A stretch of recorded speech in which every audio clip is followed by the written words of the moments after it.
जान पहचान हो I refuse to make apologies. In fact, this is your fault entirely. You have left me leaving you waiting. Probably. I mean, there's no evidence to the contrary. Exactly. I was on the phone with India trying to let her know about the college account that I had claimed for her for Ian. Turns out that was probably Ian's savings account.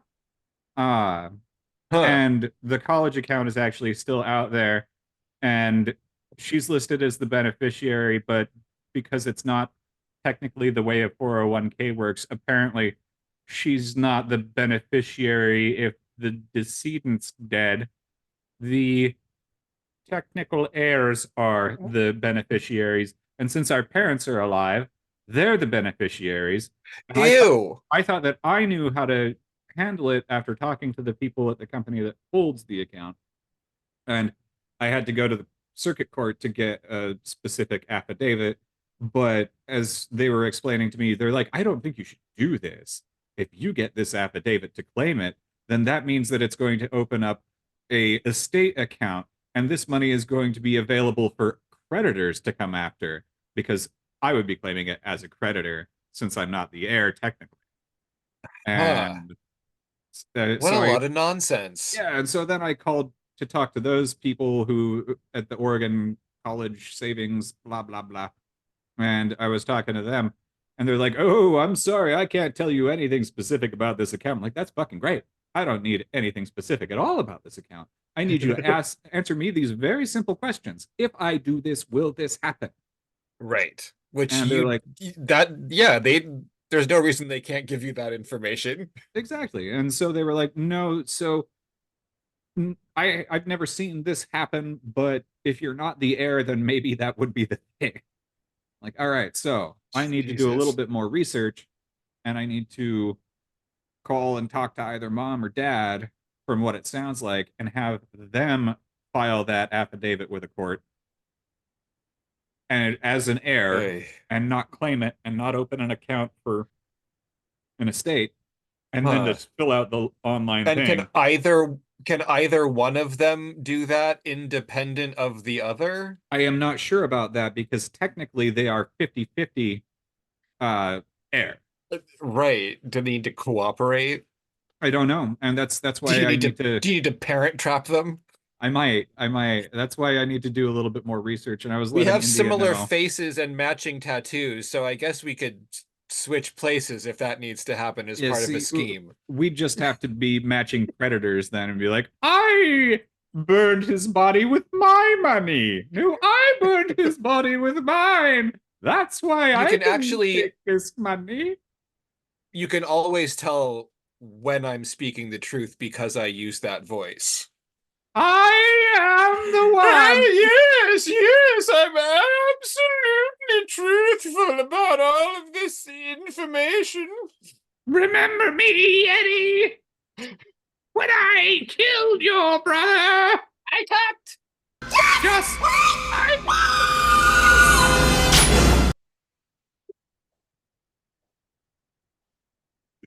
So that's my dogs. As you can see, we are here to talk about Ghost World. Well, I'm going to have to take a momentary break because I'm pretty sure that the Amazon man just delivered something, and my dogs are so mad. Not the Wells Fargo wagon. Yep, I'll be right back.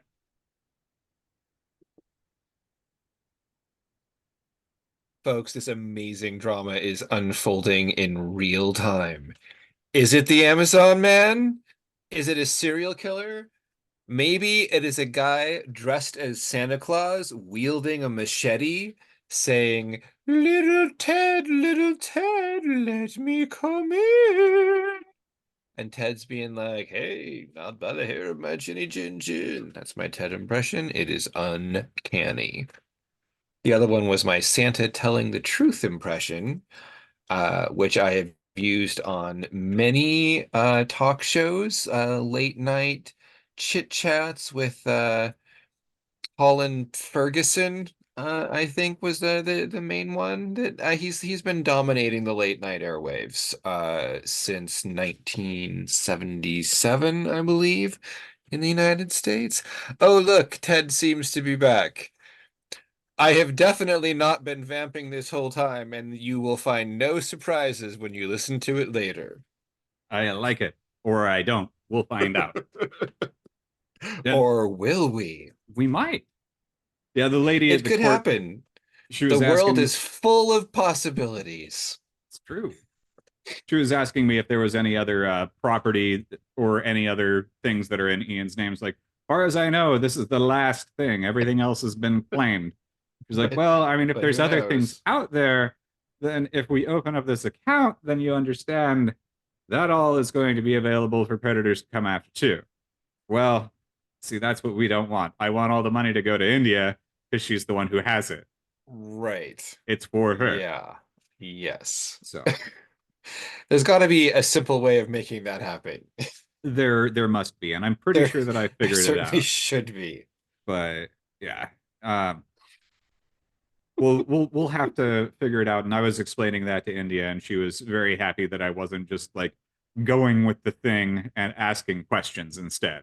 So like, yeah, I would like that Yeah. not to go to the creditors. I'm sure that she doesn't want to have to deal with all of that on her own.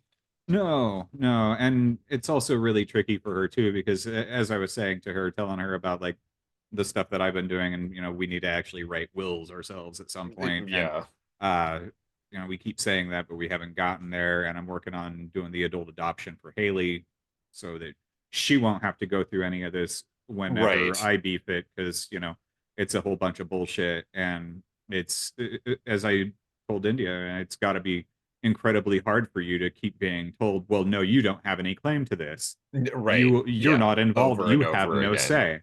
And I mean, I felt really bad for her when like in the hospital right after Ian had passed, and uh the doctors, I'm talking to the doctors, and it's like, oh, you're the one to fill out all this. I'm like, great, both my dad and my mom are here, and I'm the one. uh so I'm doing all this. They're like, do you have a preferred mortuary? And India's like, oh, my mom and I will get that figured out. I'm like, I'm really sorry, but this is Oregon, and I don't think that's the way it's going to end up working. I am going to do everything in my power to make sure that you are the ones to make the decisions if and when you want to make decisions. But unfortunately, y'all are fucked. It all has to go through someone else. Yeah, and it sucks to be the one to say that, and it sucks to be the one to try and preserve that intention. Yeah. But it also must really suck to be told, no, you don't get to do that. No, you don't get to have that ability to do the thing that you're supposed to be able to do for your loved one, your partner, for your dad. Yeah. Um, But also, I mean, not to put too fine a point on it, but like if you weren't doing it, like a lot of shit wouldn't have gotten done when it needed to get done. 100%. So, But I mean, it philosophically it sucks. Practically the way it worked out, I think is probably like at least in terms of the immediate aftermath and the way all of that unfolded, like it unfolded the way it needed to. But this shit, like yeah, it's his daughter. It should just be his daughter. and she's the beneficiary. Why do you make it so much more fucky again? Right. And there's been very few times where I've allowed any assistance from any outside body on any of the stuff since Ian died, just because I know that I can handle it. Yeah. I've been able to finagle it sometimes where it's like, oh, that's not legit. Too fucking bad. I magicked it. And it's been really good to be able to just have the confidence to walk into a place and be like, look, I've got this document that isn't exactly what you're looking for, but look at the notary stamp. Boom, done it. And they're like, oh, hey, yeah, that'll work. I got your back. And it's like, you just, you it, I am not a con man. But if you understand what a con man is, con is not short for anything aside from confidence. Yeah, I exactly. do not have the confidence. I don't. But you know what I do have? The ability to pretend I have the confidence. And that's all one needs. So I And can, I gotta say, I instinctively trust anyone who begins any statement with, I am not a con man. well, hey, you know what? I am beginning this statement well after conning my way into No, getting Ian's things to nothing other people. engenders more trust. Well, I don't walk into the Selco Community Credit Union and say that. But no, I am not. This is not a robbery. this is not a robbery. Put the money in the bag. This is Definitely a gun. do not begin putting the money in the bag. Do not push the button because this is not a robbery. But That would be yeah, kind of no, a fun conversation when the police showed up and you're just like, no, I was just telling them. It wasn't like, I don't have a gun. I'm just telling you, it's not I a have a robbery. gun. It's open carry. Who said I can't pull it out? It's not like naked things. You'd probably be more likely to arrest you if you didn't have a gun. Well, I mean, in this day and age, What is Oregon coming to? open carry. Can't even wear a Good mask God. in the bank anymore. Actually, I think you still get to wear masks in banks. I mean, Which like, I I haven't thought- actually been inside my bank in a long time. I'm not sure. I thought it was great. I the still first wear a time. mask at work every day. Yeah, I wear a mask when I go into stores. And you know, I do it partially because I know that it makes other people happy. And I also do it partially because I know it makes other people really unhappy. And I loved it A the little couple of both, times yeah. that people call me a coward. And it's great. And someone says coward, I was like, oh, hey, my name's Ted. They don't like that, but they don't know how to respond. People have mostly stopped commenting at work. But you know what? Like, I have to be face to face with a jillion fucking strangers every day, Yeah. and I have not gotten sick nearly as often as before I wore a mask at work every day. And I So wash my hands so many yeah, times. so like, why would I go back? Like, Yep. I'm perfectly. Also, I like that people like are not sure what expression that I'm making. Because it's often very sour and judgmental. And It's I fun like that that way. they can only see the eye part because I'm sure they can tell, but without the rest of my face, like they can't actually like the evidence is circumstantial. There's no Yeah. way they can prove their case. Unless you're throwing middle fingers, it's all right. Which I don't do very often in my customer service position. I only threw a chicken nugget at somebody once or twice when I worked at McDonald's. But did I ever tell you about that time that I made a really cool bet for $20 at McDonald's that I won? I'm not sure. So when I was 16 and I worked at McDonald's, uh, they decided one day that they wanted to put me on the cash register. And I was like, I told you I never want to work the till and I should be kept in the back and away from people. And they're like, no, we're going to train you on that too. I was like, this is a poor decision and you should not do Yeah. this to me. Which, you know, I've later become better. I'm great at customer service now. I really am. And I like it. I have fun with it. Back then, oh no, that was a different can of worms. And they decided to put me out there, and I was like, you're gonna regret this decision. And shortly after I'm out there and they're training me on the cash register, I'm talking to the people in the back, and they're like, you fucking hate this. I was like, gotta tell you one thing though. They're like, what's that? I'll bet you 20 goddamn dollars. I can tell the next person in here go fuck themselves. And they are not gonna get Yes. mad at me. And next customer comes in and I was like, welcome to McDonald's. Why don't you go fuck yourself? And they're like, I'll have a hey, what did you say? I was like, welcome to McDonald's. How may I help you? Oh, yeah, I'll have a they don't expect it. And so No. They just have No. this little mental thing. They're like, "Oh, I had a hiccup in my own little brain. Yeah, well, yeah, Why they would have this their guy say that?" they have a script that they're expecting, and they don't really notice, and they don't pay attention to what you're saying anyway. No, You're pretty much invisible. exactly. You are not important. You are there to do a job. No, not at all. Which is another reason I like to wear a mask, because I prefer to like I can leave, without getting into where I actually work, because I don't want to get into that, but like I can leave, and most people don't really like I don't go a lot of places, but like people who see me don't necessarily recognize me when they see me not at work. And that is just fine with me. I That also helps. I like that very much. Because yeah, then people don't bug me. And this town is full of like awful people that I don't want to interact with. And I like that they don't try to talk to me when they see me out of context. There It is is that. it is very preferable to me. And honestly, like I went through I used to be like incredibly bad with customer service. And then I went through a phase where I think I was like much better at it. And that phase is largely over. Like I think I hit kind of a wall during COVID where it's just like because we live in a place where with a ton of general COVID deniers and defy the governor, like people who just try to make everything so much more difficult than it needs to be. And it was just I mean, everyone who works in customer service says, "Oh, it'd be great except for the customers," and that's a general, that's a truism.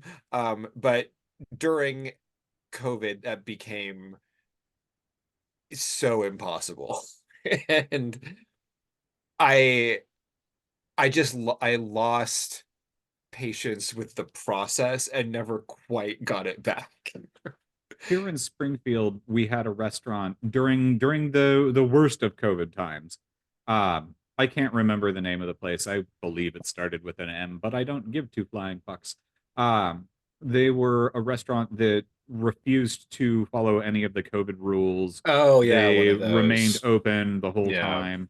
They did everything, no masks, and they had volunteer armed guards at the Jesus door to Christ. make sure that nobody would stop them from serving people. They And are so desperate to be persecuted. yes, it was bad. You know, you got everybody with their AR standing out front to make sure that people can't go inside and order their eggs and bacons. Oh, But Jesus. yeah, It was it like was cute. honestly, it was so ridiculous. And like I mean, Oregon was pretty good at like taking care of people, and there was just in most cases there was not need for these sorts of histrionics. Yeah. and and so yeah, I like that I can have a slightly the mask helps to maintain a slight separation between uh work Matt and everything else Matt. um yeah. uh I don't yeah, the face-to-face thing, I don't miss it. I don't miss it at all. That is the thing. And you know what that actually correlates to very closely is coffee, customer service, and a mask that happened in this movie that we here on Depot Devoid have avoided talking about thus far in this long drawn out open. Yes. So yeah, after all of this unrelated conversation, My name's Ted Fagan. and I am Matt Fagan. And if And you've dropped off before we gotten to this point, if we ever release this to you, the people, well, we're which figuring out what obviously we're doing. we did release this because you're listening to it right now. Because you heard me vamping earlier while Ted was answering the door for the Amazon guy or whoever else that might have been. Bet you didn't think about that now, did you? So I suggested Ghost World. I don't remember why I thought of Ghost World. Maybe just because I like watching Ghost World. I don't know. Ted, had you heard of Ghost World? Not at all. Not at all. Ghost World is a movie from like 2001 or so. It is based on well, generally it is referred to as based on the graphic novel by Dan Clowes. The graphic novel was actually it's a series of vignettes which sort of form a larger narrative, but it meanders. It was actually serialized over, I want to say 4 or 5 years in the mid 90s in his comic book series 8 Ball.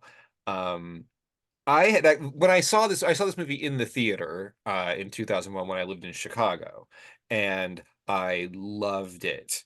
Um, I had not read Ghost World when I saw the movie. I was nominally familiar with Dan Clowes because of a couple of random things. First of all, there was a feature which also appeared in 8 Ball, um, with a couple of characters that he drew called Zubrick and Pokebait. And that used to also run in National Lampoon magazine, which I was obsessed with in high school. So I knew who Dan Clowes was. And then I moved to Chicago for grad school, and I worked at a place called Earwax Cafe. And sometime before that, because Dan Clowes apparently went to the Art Institute, the same school that I went to, like years before. But he used to sit and draw at Earwax Cafe.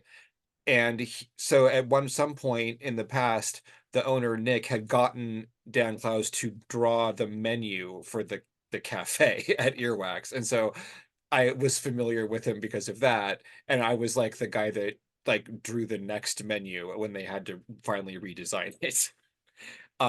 So I had this weird, like, I sort of knew who he was, and I saw this movie just kind of out of the blue. I had no like real knowledge of it, but I went to see it, and I absolutely adored it. And uh I think everyone else should too. And if they don't, they are mistaken, and they just didn't get it. What did you think about this movie, Ted? I am expecting you to jump in and tell me how wrong I am at any moment. I thought this movie sucked ass. I Good. thought it was fucking terrible. I was Good. disturbed and upset the entire time that I was watching it, It's awesome. and I watched it again, and it's better the second time. It's still gross, but There it's are way better the second time. there are maybe some gross things about it. So what were your initial responses that why did you hate it the first time? I think that's better for after we talk about. Well, I guess people might want to know what it's about. Well, Um, it's about some girl and Steve Buscemi and Black Widow. yes, that is one way of looking at it. Um, We could the say Mr. Pink instead. the main character, or for today's modern audiences, he's the hello fellow teen guy from the meme that says hello fellow teen. I've never been there. It is from a recurring guest role that he had on 30 Rock. I've never Um, been there. that is just fine. You don't need to. But there is definitely a certain segment who will know him from that. The main story of Ghost World centers on two teenage girls, Enid and Rebecca, who are just finishing high school and basically in that very awkward post high school malaise where they are trying to figure out what happens next. And there is Enid emerges as our main focal character. And she is very overtly casting around trying to find her identity. Um, and you definitely get the impression that she has always done this. There are references to other phases that she has gone through. But she is someone who is actively trying to figure out who she is, and she is very willing to slip into lots of different roles to try to figure that out. While Rebecca is more focused and she is eager to get on with the business of not being in high school anymore. She's got a little bit more conventional outlook. Um, and so the story is basically about Enid figuring out that she and Rebecca are not actually going to be best friends for the rest of their lives, and that this is actually the part where they are diverging. And that's a really strange time for her, and she reacts to that in a variety of somewhat unhealthy ways. There is that, but I'm also going to uh, point out one thing that I did find kind of interesting when I had my rewatch of it. When you're looking at the opening scene, you see that Enid likes old dumb music and dance numbers, but then Yes. when we get to the next scene where we're in the high school and we see that stupid dance number, she doesn't like that new music and that dance number. She is No. not fitting in with the current culture, which also does play into her Steve Buscemi bullshit later. You Oh know, yes, she likes absolutely. she likes the old jazz, she likes the old ragtime. Uh She's cat eye glasses and pencil skirts. She's she's had a yes. little old lady phase Yes. already in the past, and she's only 18 now. So, I mean, she is definitely like someone who looks like when she rebels, she becomes a 1977 punk. Like she's very interested in looking to the past as she's in the process of figuring out who she is in the present. She has very little interest in the contemporary. And Yeah, the and world that we're given does not really offer much to make you think that she should be interested in the contemporary. yeah, and when they're at their high school graduation after party and Rebecca's making a comment about that one kid, oh, well, we're never gonna see him again. And she's like, that makes me sad. And she does appreciate the outcasts and Yes, those that are underappreciated. those are our Uh, people.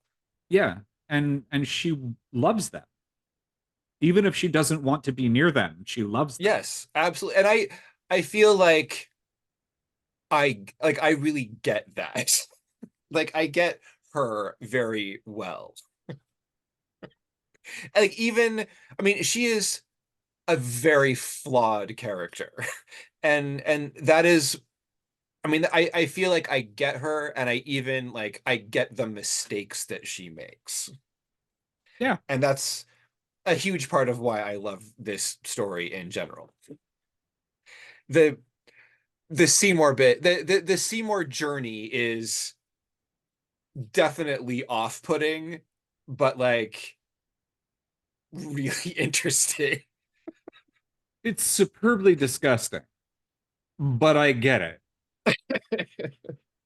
Ah, the prank call though, the prank call. I mean, Yeah, so okay, so this is the story that what happens at the beginning kind of sets up everything else for the rest of the movie. And it's interesting, and I love that this whole thing casts Enid in such a negative light. Like there is it is a fundamentally shitty thing for her to be doing. And I love that that is what gets the ballroom because she is like she's just a snarky, sarcastic teenage girl, and you kind of get the impression that this is like maybe the first time that there has been emotional consequences to anything that she has done. well, her dad's wonderfully disconnected. It's he's amazing. Bob Balaban as her dad is like so supportive, like non-specifically supportive. Well, and when he's, oh, you're crying, okay, yeah, well, I mean, are you all right? I But mean, we can have this. There's something I got to tell you. yeah, we can talk about it later. No, blah blah blah blah blah blah. Or like, oh well, yeah. She's offering you a job. Oh, you don't want it. Well, okay. Well, I mean, you know what? Hey, but okay. Okay, we're getting ahead of ourselves. Enid and Rebecca. graduate high school, but Enid has to take a remedial art class because she failed it. So she has to And take an art class at summer school to get her diploma. So that's an important thing for the story that comes up. it's really not, though. This is actually probably the least important part of the story. It it sets up a number of other things that intertwine. It does. And I'll tell you why I think it's really important when we get to sort of how everything plays out. But and also it gives us the opportunity for the most like bristling art teacher that I've ever seen in a movie. Mirror, father, mirror. Mirror, father, mirror. I despise her. I love despising her, and I would feel so robbed if she wasn't part of this movie. Okay. Enid has to take an art class. That's not important yet. What's important is she goes to the cafe and hangs out drawing people that she sees. And she draws some people that she's convinced are Satanists. And when they leave, she and Rebecca follow them. Now they lose them, but in the process of following them, they find a terrible, terrible 50s diner at a mall, a diner called Wowsville, which is fantastic. And they meet Weird Al. You don't want to Who is freak out not Weird Al? But you can call him Weird Al. He allows it. He imagines you can. Weird Al's hair is so upsetting. I encourage even anyone if you're not going to watch Ghost World, just Google the waiter Weird Al from Ghost World The and look at his most hair. non-Jerry curl I've ever seen. Oh my God, it's so terrible. And while we're at the diner is where we see the personal ad. Yep. And it sounds kind of sad, kind of pathetic. It's one of those missed connections. They're reading the paper. They find this missed connection for a guy who thinks maybe he shared a moment with a pretty blonde in a yellow dress. And Enid decides it would really be funny if they were to call and pretend to be her. And so they prank this unknown person and say to meet them at Wowsville on Friday, I think at 1 o'clock. And they think that's going to be super funny. Well, it turns out that they did not think it was super funny. It's it's very, very sad. They get their friend Josh, played by Brad Renfro, to take them there because they want some sort of chaperone, I think. And weirdly, Josh is the only one who seems to immediately see how totally fucked up this whole activity is. But they go and they watch Steve Buscemi come in wearing his sexy green cardigan and order a milkshake, which, hail with a vanilla milkshake. I love a vanilla milkshake. And he sits there for a really long time, waiting and waiting and waiting. Terribly uncomfortably. For the pretty blonde in the yellow dress. And it is very, very sad. And Enid realizes, wait a minute, this is a really fucked up thing that I've done. And this is one of the things that I love about this movie. I love Enid's character, and I love the performance of Enid. And there's a lot of the emotional work is just in the performances, in like these quiet moments. And you really can see her whole thought. You can see her watching. You can see the moment when she realizes this has gone from interesting to sad, and then this is a thing that I have done. This is a thing that I have done to this stranger. And I like watching that development. Like you see like some depth to her, and I like that she continues to make mistakes, but she actually does sort of begin to understand that what she does affects people. Um, and where her relationship with Seymour goes is unexpected. Bad. It's a great Well, shame. it's it's a weird it's a It'll be up weird to your neck journey. and pussy. Which is where everyone wants to be. But if you jump to that, if you jump to the pussy neck, then you miss meeting Nunchuck Doug at the Honestly, Sidewinder convenience store. I don't want Nunchuck Duck. What you think you're doing? Turn off that goddamn noise. Rock and roll, baby. Freedom of speech. I love Nunchuck Doug. Matt, I carried extendable, collapsible nunchucks on my belt for years because I love nunchucks and I can use them. And I always figured if I ever had a need to pull them out, they would diffuse the fight immediately out of laughter. Well, I mean, if you were to display a righteous mullet and maybe some aviator sunglasses, then I guarantee you would get my laughter. My nunchuck skills are significantly greater than Doug's. This is America. Learn the rules. Yeah. Nunchuck Doug is a frequent customer at the convenience store where Because Josh we works. see him 2 times. And actually 3 if you count the post-credit sequence, which you probably missed. I did not see that. It's pretty good too. So yeah, we see him generally shirtless and belligerent and very well, you would probably expect a red hat on Doug these days. If this were made today, he would definitely be part of the red hat set. MAGA bitches. This is America, learn the rules. He has an interesting political argument. You Greeks with also invented homos. Oh, he's amazing. Yeah, so Nunchuck Doug, I feel like he deserves a shout out.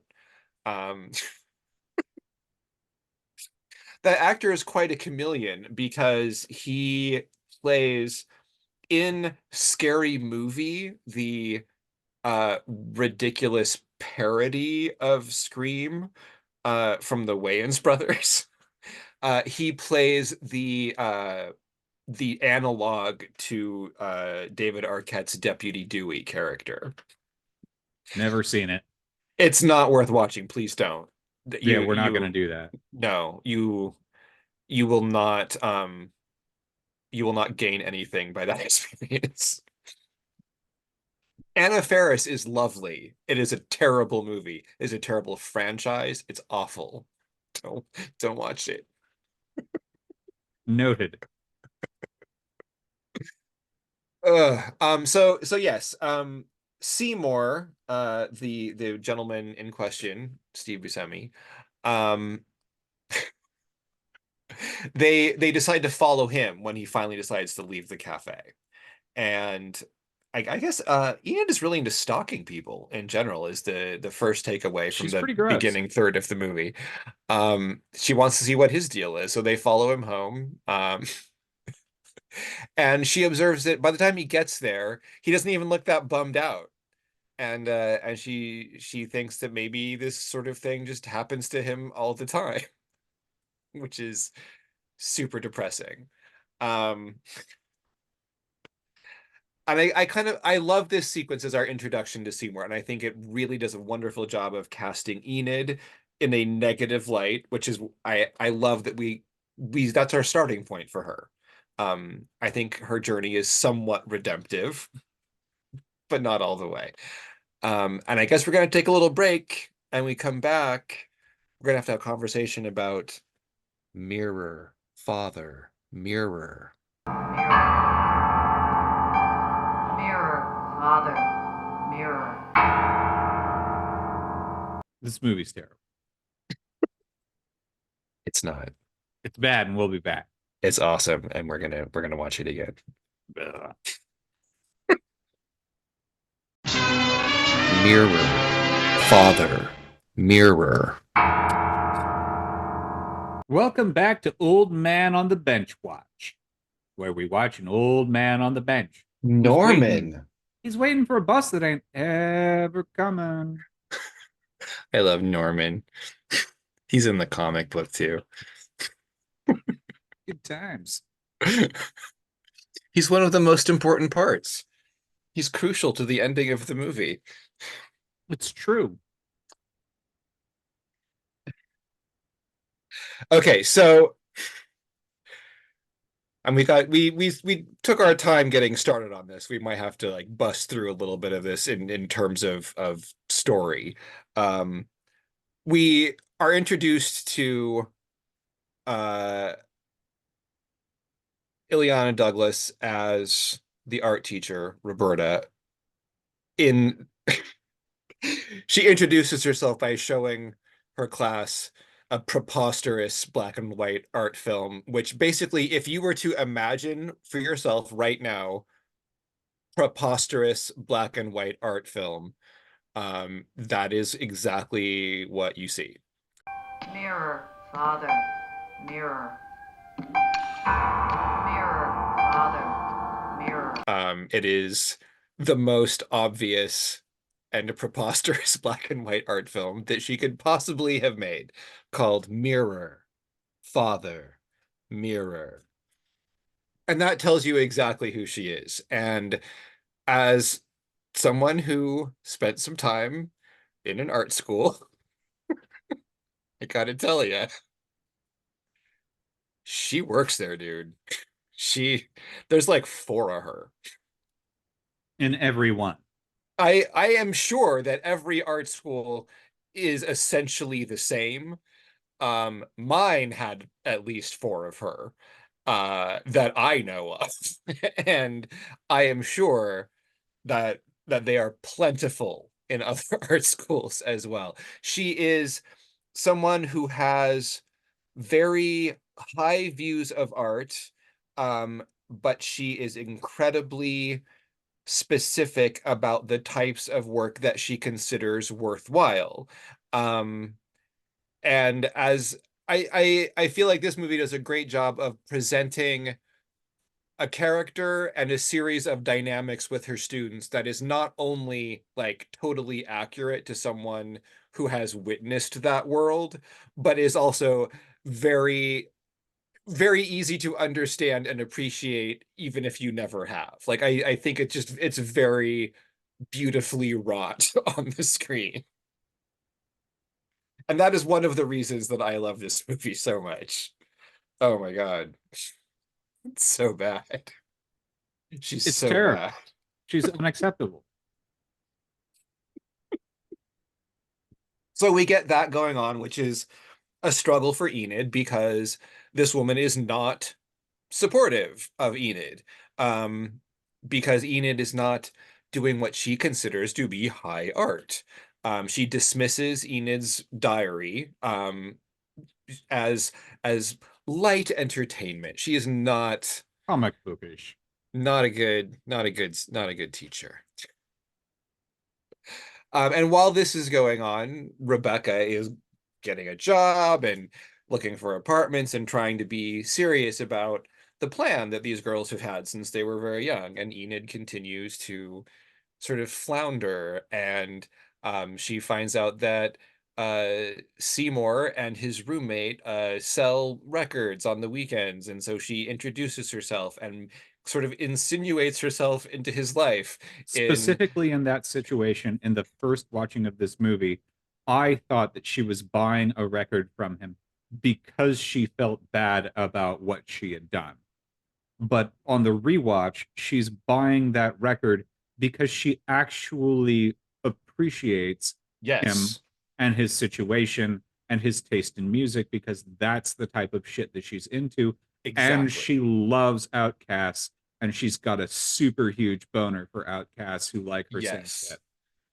shit. There is, I think, part of what's happening here is she is not feeling any kind of emotional connection with the path that Rebecca is following, which is the path that Rebecca thought they were going to be following together.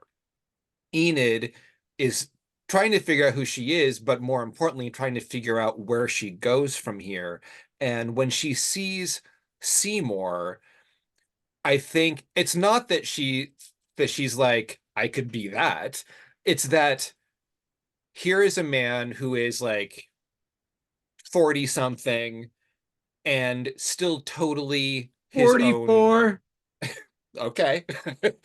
Is still totally his own person. He's like, she doesn't really care that he's unhappy.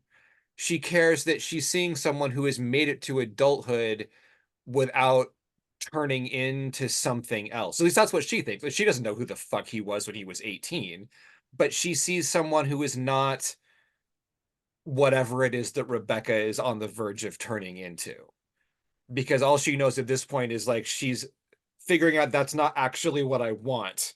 And Seymour is like, okay, maybe there's another path. Maybe it's not that path, but if there's alternate paths for some people, maybe there's one for me too. And her interest in him is in fact genuine, not like her interest in him romantically, which is neither here nor there, but like her interest in who he is and what he likes and his obsessive personality, that is all totally real. Like she loves that about him. I have no doubt. But I can see how it can appear guilt driven.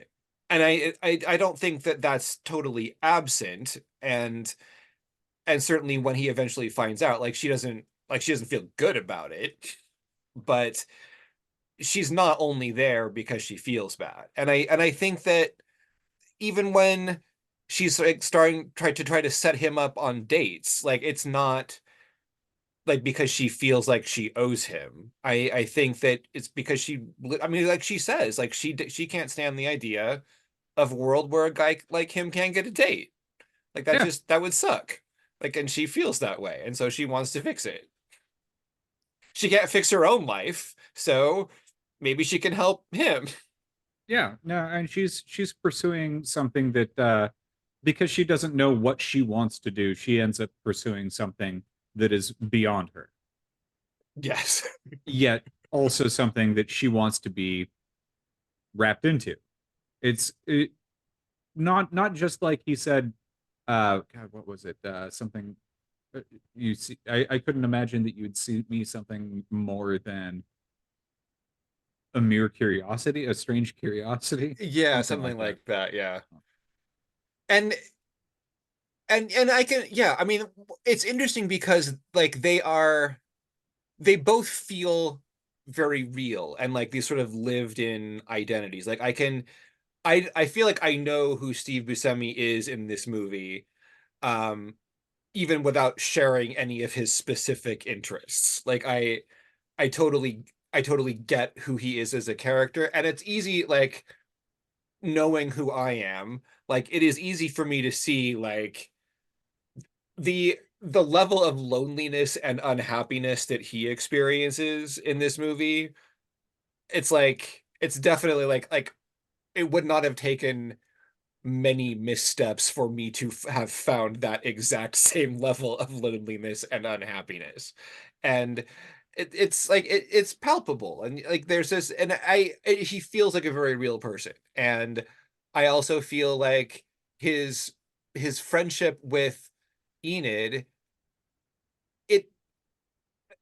I understand why it doesn't make sense to people in the movie, and I understand why it may not make sense to some viewers, but I also feel like to me, like these as watching these two characters, it totally makes sense. Like I totally get why they would have this connection.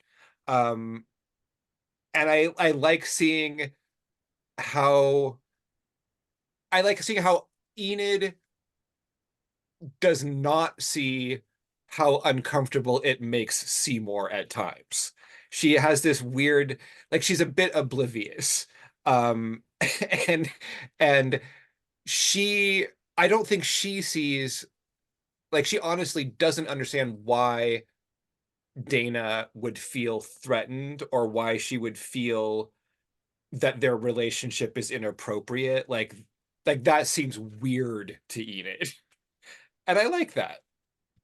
But I it think she's a doesn't fascinating feel character. it doesn't feel that weird to her, and she did push the boundaries, and she did push the envelope on Well, and that's what okay, things get a little worse as the movie goes on. Um Things really spiral for Enid. And that's what I think. I like the way all of this is set up and the way it pays off with the art class, with Seymour's contribution to the art class, with what's going on at home between Dad and Maxine. Unbeknownst to Seymour. Well, he knows she's got it. Didn't know what she was doing with it. So Seymour Coon's chicken. See, and this is interesting. Okay, Coons is real. Hooks is not. So Seymour works for Cook's Chicken in some accounting capacity or office work or whatever. It's irrelevant. But in the in the fictional history of this chicken franchise, they used to be Coon's Chicken with an incredibly racist mascot. And then rebranded as Cook's Chicken and have tried to forget the past. That never happened, but Coon's Chicken is real, and the horrifying poster in the movie is a 100% real poster for Coon's Chicken, which only ever had 3 locations: Seattle, Portland, and like Salt Lake City. So yeah, super racist chicken shack. And Enid discovers this horrifying racist poster in Steve Buscemi's Seymour's collection, and she ends up borrowing it to use as a found art object in her art class. Which and this her becomes teacher loved. Yes, and this is such a like an interesting plot point to me. I love this whole thing because it all felt so true that all of the real work that Enid did was completely dismissed. When she brings in something that's shocking, to which she contributed nothing, she is hailed by this art teacher, and she bullshits her way through the conversation, like sort of justifying having brought this in, and the art teacher just fucking laps it up. Like it's so craven. and it is exactly why I should never have gone to art school, and I wish I could take it all back. But I loved it. It's Just so keep sending him $10 a month and it'll be fine. No, I haven't. Do you know how long it's been since I made a payment on my gigantically high student loans? No, how much do you owe? I Just don't. out of curiosity. Like, well, at this point, it's like back up to $41,000, I think. Good times. Which, I mean, is more money than I'll ever have, so I just intend to die. Yeah, fuck 'em. And yeah. Yeah, it's ridiculous. It's very silly. I paid on them for a long time, and then everything sort of fell apart in Chicago, and now like I have not had any money for like 10 years. So it was down for a while, and now I think I was down to like just under 30 at one point, and now I'm going back up. But whatever. I don't whatever. If You I thought do? about it, it would be really stressful. So instead, I mostly just don't, because it was art school, and frankly, for someone to loan $30,000 to a 24-year-old kid to go to art school, like that is a really fucking stupid business decision. And shit, when And I got $185,000 to buy a house when I was 22, I was like, that was dumb. you I idiot. I made it work, but I mean that was a poor decision. What were they thinking? Yeah, I mean it's like I'm sure I bear some of the responsibility, but that was a predatory decision on the part of a lender. Like, if you looked at that paperwork and were like, yeah, take it, like, that's predatory. Like, I was a penniless idiot. And obviously, come on, come on. What do you think? Oh, yeah. How did you like the Catwoman mask? I That thought it was was super pretty cute. dumb. I don't know. I thought it was pretty dumb. The whole thing, the second watch through it, more and more I realized how much, whether or not Enid was paying attention to it, she was very much intentionally leading Seymour towards what she ultimately did do with him. She was toying and teasing with him. And yes, he was in the wrong to go along. She was really, really adding that shit up. It was gross. And normally in a situation like this, you see the story and you're like, oh man, that guy is the predator. But in this situation, no, she wasn't necessarily 100% honestly coherent of her goal. But when you look at all the subtext throughout the movie, she had that whole thing in her sights. And just as realistically as I figured, soon as she hit it, she was done. Oh, yeah. Oh, for sure. I mean, obviously, like, that should never have happened. That was I feel like I still like it still makes sense that they would go there. And honestly, like, I think after that, I mean, after they sleep together and she just sort of bails, um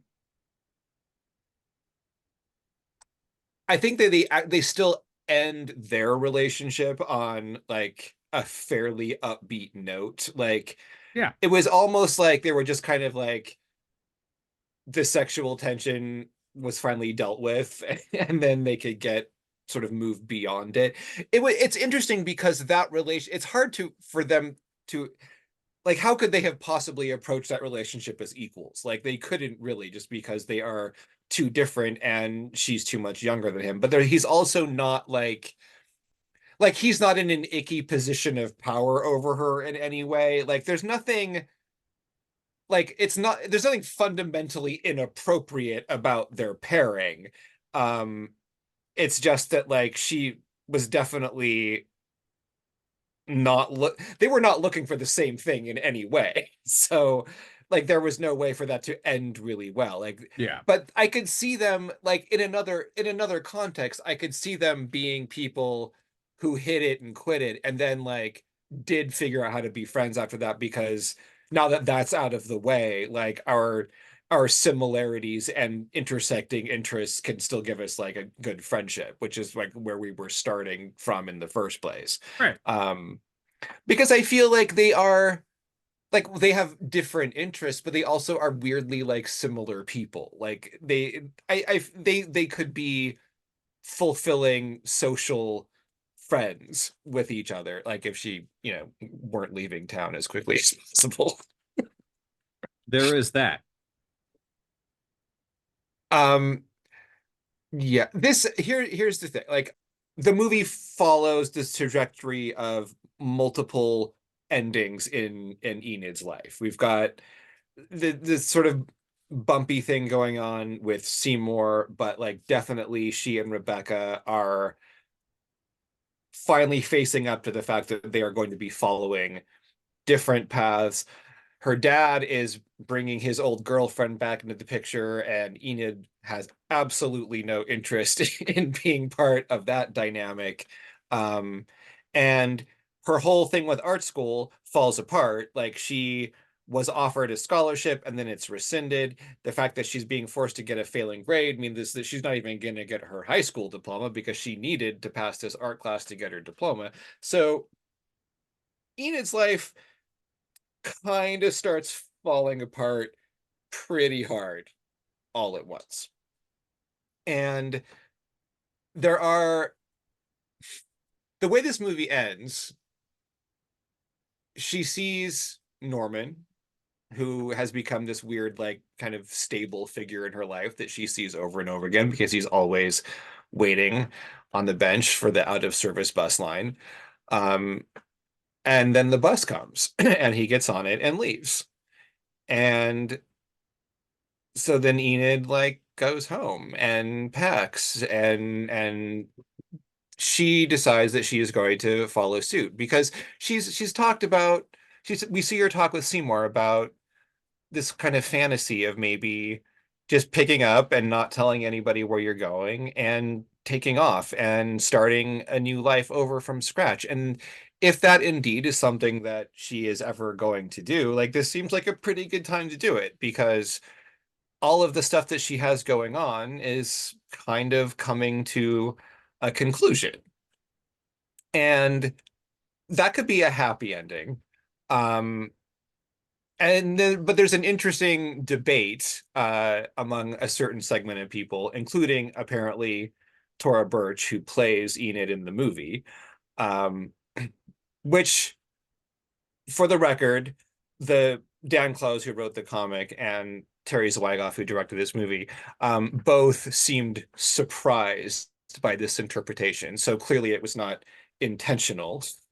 But a lot of people thought that Enid committed suicide at the end of the movie. That's hilarious to me because early on the second watching, when I saw Norman on the bench, I thought that this was actually trying to lead into a slow metaphor of this is killing yourself.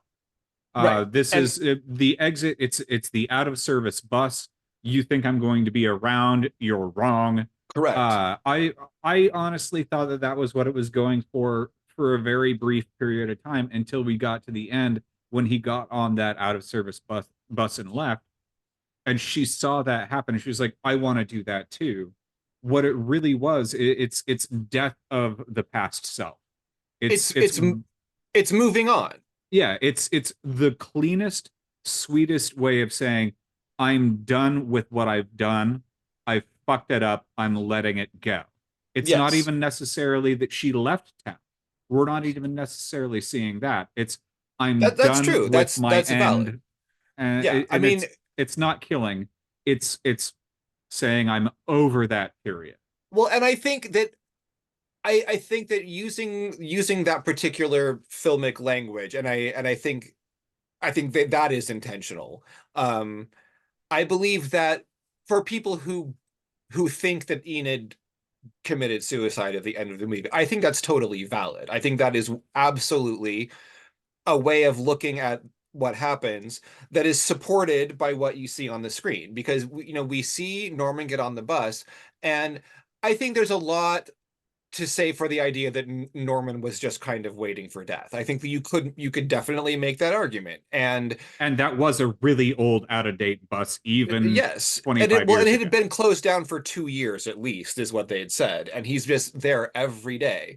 And he's old and he's alone, and you kind of get the impression that maybe he doesn't have anybody and he's just waiting for it to be over. Maybe he is a ghost. And maybe for him, that's what it is, death. But the bus it's a bus. It represents motion. It's travel. I looked at this as them telling us that we are moving forward from this point. or we are making a decision and we are moving on and leaving the past behind. And that could mean a lot of different things for Enid. And one of those things is death. One of those things is not. So I don't think there's a definite argument to be made either way. I absolutely, like, early on, like probably the second time I saw this movie, I was pretty sure, like, that she died at the end. And honestly, the comic gives kind of the same ambiguity in the way it presents the final scenes that are just sort of like these. You see her like looking through the window and seeing her dad, and like it definitely looks like someone who is saying goodbye to her life without actually saying goodbye to anyone. So yeah, I mean, there's a little bit of that there, but I think that she also told us that she wanted to disappear and start all over again somewhere else. And what we actually see is her getting on a bus and going. And so maybe that's just what she did. Maybe she finally decided to move on. We never saw her say anything about wanting to die. We never saw her say anything about wanting to end it. It was wanting to begin anew differently. And what we see exactly at the very end is the bus she got on was going over a bridge. And a bridge can definitely mean a lot of different things, but it's going to somewhere different than where she was. And I don't think that this was death. And I literally did. I have notes here. Is the bench getting ready for suicide? Does Enid and Norma die? Nothing in service, or not in service?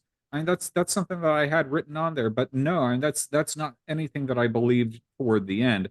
It was bridging a gap between one part of life and another, because she fucked that shit up. She burned so many bridges. I want her to not be dying. I want her to be deciding to move on, because like I think Enid has a lot of potential as a human being. I think that she can really, like, she can mature into a really wonderful person.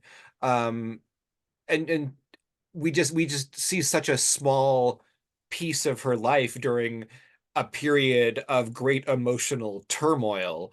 And it's hard to say, like, what aspects of what we see are like really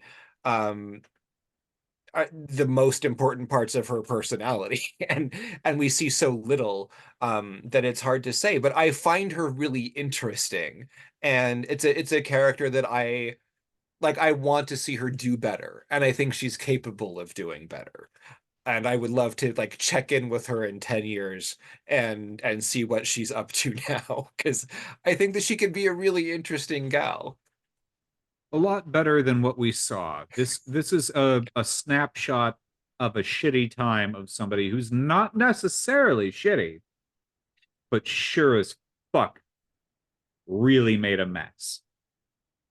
No, yeah, but I mean, I feel like if you made a movie out of the 3 months following my high school graduation, you probably wouldn't get the best part of me either. Well, you're never gonna get that out of me, because I didn't do high school. Yeah, that's the only way you get out of it. I mean, honestly, I think that I benefited a lot by not doing the normal path.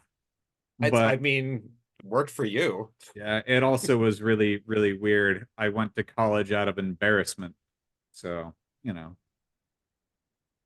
Well, I mean, there's a lot of it's weird the way this culture both shames people for not having sufficient education and also mocks people for having education. There's that. I was always disappointed that Ian had never actually gotten a college degree, with how goddamn smart he was and how much schoolwork he did, and helping his girlfriend out with all the work that she'd been doing. He worked hard. He deserved degrees. He just never had them. I mean, he certainly could have earned them. Yeah. It was definitely within his sphere of ability. Good it's Lord.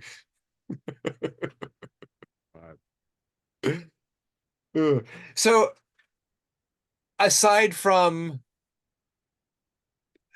okay, so you said you did not like this movie, but what I'm hearing is more about not liking like the choices that the characters in the movie are make like do you hate the movie or do you are you just not enamored with these people? Like what is there a line there? Like The perviness of a young person with an adult person, that the giant age gap, especially I'm all right with the big age gap. I just don't like it when this is a person who is a child and this is a person who's been an adult for 26 years. That's an issue that I've got a big problem with. And upon watching it again, I mean, I never really thought that Seymour was going after her no. because he wasn't. No. He wasn't doing that. But it's also yucky that he's like, okay. And come on, Matt. They had one bottle of champagne that we don't even see if he had any bit out of, or if it was just her, and then they boned out. So I mean, it's like, come on. It's there's a lot of baggage in my own life that gets back to like this little bit of perv bit is like, well, you're I mean, treading on some I dangerous feel like territory. having a recently teenage daughter like gives you a different perspective than I have. There's that, but I mean, there's also personal experience and other people that I'm close with that have had issues with some of that kind of stuff. It's like, you know what? That's real gross. Yeah, I mean, I totally, I agree. I get that. I mean, there is a fundamental sort of ick factor when you see that happening. They're I guess stepping what, on my own personal emotional feelings. okay. And I that's guess really like it. like for me, I like while it is definitely like dangerous territory, I think that the way that these characters navigate that is like I found it really interesting, and I don't feel like because like for me, like I mentioned this earlier, like but for me explicitly, like when I see pairings in a story of characters of like wildly different ages like that, especially when like if it's like Bill and I have a 20-year age gap, but like we started seeing each other when I was in my 40s. So Exactly. it's a kind of different thing. So when one of them is literally young in addition to being younger than, then that you definitely scrutinize that a Yeah, little more yeah. closely. And I to me like I look for the power dynamics because that's where things get really sticky. And I felt like we're not we're not seeing anything in this story that really sets off my alarms in that way. Like they do No. some shitty things, but like I don't feel like anyone is being like manipulated in a gross way. That's why I'm Um, glad that I watched it again.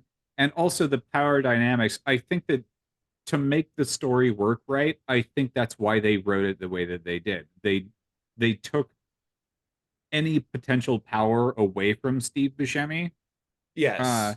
and even when he was having that date with Dana and she was like, I most people wouldn't have a man over to their house on the first date, but I just when I talked to you, I just felt that you were so, the fuck was the word? Harmless. You seem so Harmless. harmless. And Yeah. and he doesn't even like, there's almost He's a head no, shake and he's he's like, not even he's yeah, really not upset, yeah, and she dominates him immediately. yeah. Like she and he's like he's grateful. It needed a second watch for me because I mean this really did step on a lot of dangerous territory for me for personal reasons. And I found it to be a much better movie when watching it a second time after having had the ick factor and the what the fuck, why are you here, what are you doing, and giving it a second go. It's a lot better. I hated this movie when I watched it the first time, but I wanted Well, to give it I'm a glad second you go. got it back. I gave it a second go. It's a little bit better than all right, but it still steps on my squicky icky area. I completely get that. That aside, I think it's gorgeous. It's Like, a wonderfully well I done think movie. it's a beautifully, I think it's well written. I think it's beautifully directed. I love the performances. I love the characters. I love their attitudes. It's there are a lot of really shitty coming of age movies. Yeah. And this is 100% a coming of age movie. It captures a really specific moment that I feel like a lot of people can relate to, even if they relate to it in a really different way. Yeah. And that's why I think it's just always resonated with me, because there was so much truth in her responses to just like this period in her life. And I just loved going on that journey with her. And I love the performance. Like Steve Buscemi is so freaking hilarious as Seymour. And it's one of my favorite I mean, it's up there with Mr. Pink. Like, it's Mr. Pink and Seymour are my favorite roles for him. I don't know. I really liked him in The Wood Chipper. But well, I mean, he looks great going through a wood chipper. Like, no argument there. I think that ending the movie in an ambiguous way, where some people are wondering whether or not she killed herself, and others are thinking that maybe Enid went off on her own. I think that maybe they intended that so that we could wonder. Some people are going to not make it through this phase in their lives. Exactly. And some people are going to cross a bridge, Rainbow Bridge, to the afterlife, or a bridge to the next thing that they feel called to do. And you're going to have people that you know who set off on a path that you didn't see, and you don't know where they went. Yeah. And you may never know. I mean, and I think that even if they never considered the option that people were going to interpret suicide, I think that there was definitely an intent to leave like the whole ending open, that you don't know ultimately where Enid is going to go or what she's going to do, and you can't, because neither does she. This decision that she is making is it's for her. She doesn't share it with the audience, and she just goes, and that's that's what we're left with. And I think that like we all get to imagine her future based on how we interpret Enid. And I felt like I related to her in so many ways the first time that I saw this. And I immediately went and read the comic, because I thought that this was terrific, and I loved the comic too. And it was different, but it had a lot of things that, like, there are a lot of moments in this movie that are lifted whole cloth from the comic. It's sort of expanded, and there's a narrative kind of injected into it to give it some momentum. But I think they do a great job of replicating that meandering sense of wondering what is going to happen, and making a bunch of mistakes on the way to getting there. And if you haven't gotten your stuff figured out, and you haven't gotten anywhere, much like a telephone, it's not in service if you don't have that line anymore. And you're never going to be able to reconnect with that person. And that's life. And sometimes it just goes. Yep. And we're at an end of our life. I guess we're going to have to go. I love you. I love you too, Matt. I'm glad you liked it better the second time. It was way better. Everybody should watch it, and then I guess watch it one more time. Watch it 2 times. The Depot Devoid is that place your mind goes when you've lost your train of thought, but you haven't found a new one. The Depot Devoid podcast is hosted by Matt Fagan and Ted Fagan. Depot Devoid is not hosted by Ian Fagan, because he died, and we miss him. Find our full video episodes at Depot Devoid Podcast on YouTube. On social media, you can find us at Depot Devoid Podcast on Blue Sky, and for now, still on Facebook and Instagram. Or you can email us at depotdevoidpodcast@gmail.com. And of course, you can listen to the show on all of your favorite podcast platforms. Hey, what are you doing? You got 5 minutes left on your shift.